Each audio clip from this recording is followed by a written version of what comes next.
उत्तर देना है, पर विपक्ष सदन का वॉकआउट करके चला जाए वो अच्छी परंपरा नहीं है। अच्छा है कि आज वो आए, और मैंने तो पहले उठकर कह दिया कि विपक्ष जो भी मुद्दे उठाना चाहता है उनको उठाने का पूरा मौका दिया जाए। बात रखी, हमने कहा आप खुल के रखिए, और उन्होंने अपनी बात को रखा, और उसके बाद अभी सदन की कार्रवाई चली।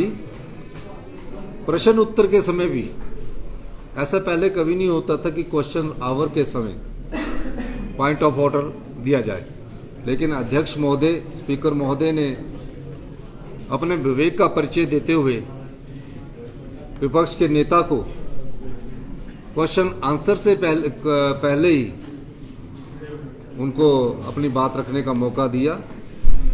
माहौल है कि वो जनता से जुड़े हुए मुद्दों को उठाएं। हर एक मुद्दे पर सरकार उनका जवाब देने के लिए तैयार है।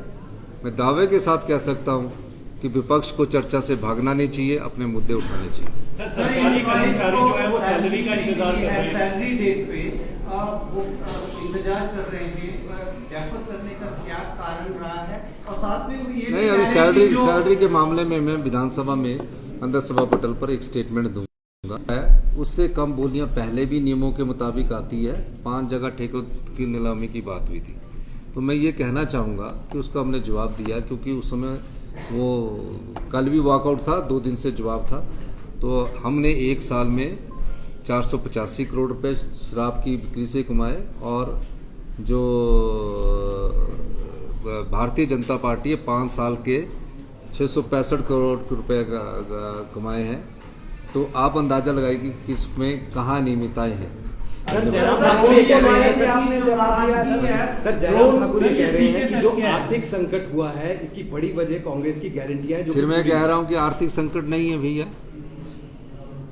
अगर किसी फिस्कल डिसिप्लिन करना, आर्थिक संकट से हम उबर रहे हैं, आर्थिक संकट को हम पार कर चुके हैं। अब डिसिप्लिन लाकर हिमाचल प्रदेश को सेल्फ रिलायंट बनाने की तरफ, आत्मनिर्भर हिमाचल बनाने की तरफ ये चेंजिंग जरूरी है, और इसमें फैसले किए जाएंगे। आर्थिक संकट कब होता है?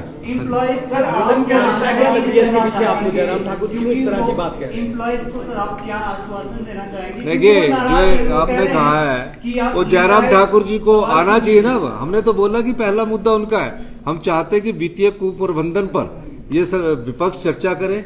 हमने तो सरकार की तरफ से लाया, किसी भी नियम के तहत करे।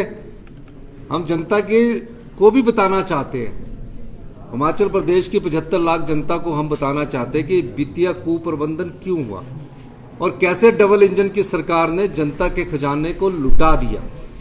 बिजली माफ कर दी, पानी माफ कर दिया, 600 के करीब शिक्षा संस्थान और स्वास्थ्य संस्थान खोल दिए।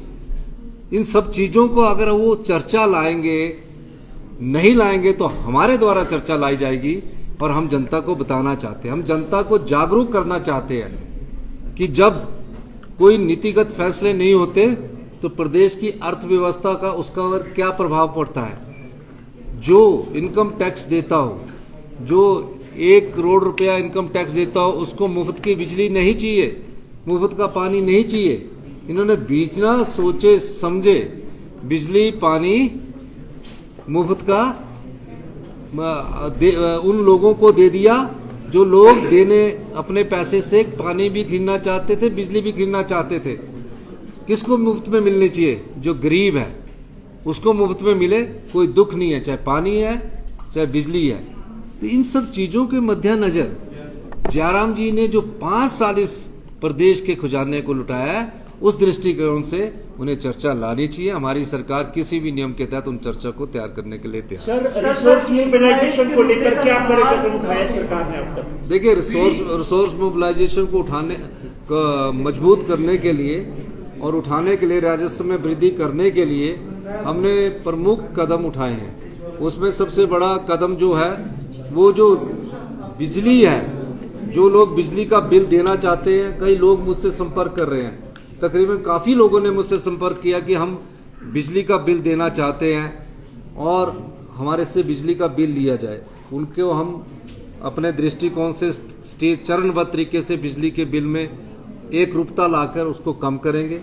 पानी में मिनिमम हमने 100 रुपया पानी के बिल का कर दिया, लेकिन उन परिवारों के लिए नहीं जिनकी परिवारों की 50,000 रुपये से इनकम कम है, उनसे 100 रुपया भी नहीं लिया जाएगा। बसेस में जो हमारा थोड़ा बहुत रिफॉर्म्स किए जा सकते हैं उसमें बढ़ रहे हैं। और तीसरा, हम अपनी अर्थव्यवस्था में शराब के ठेकों की नीलामी से जो हमें रेवेन्यू आ रहा है, इस साल 150 करोड़ का अधिक राजस्व आ रहा है, ये इन्वेस्टमेंट ड्रेन होती रही है। तो और भी कई जैसे डीजल के में हम और बढ़ा रहे हैं, तो इन सब चीज़ों को बढ़ाकर हम आगे बढ़ रहे हैं। मेरा ये मानना है कि सरकारी कर्मचारी अधिकारियों के सहयोग से हम प्रदेश की अर्थव्यवस्था को आगे बढ़ा रहे हैं। बहुत बहुत सर धन्यवाद। कर्मचारियों का एक महत्वपूर्ण सवाल है, सवाल ले लीजिएगा प्लीज।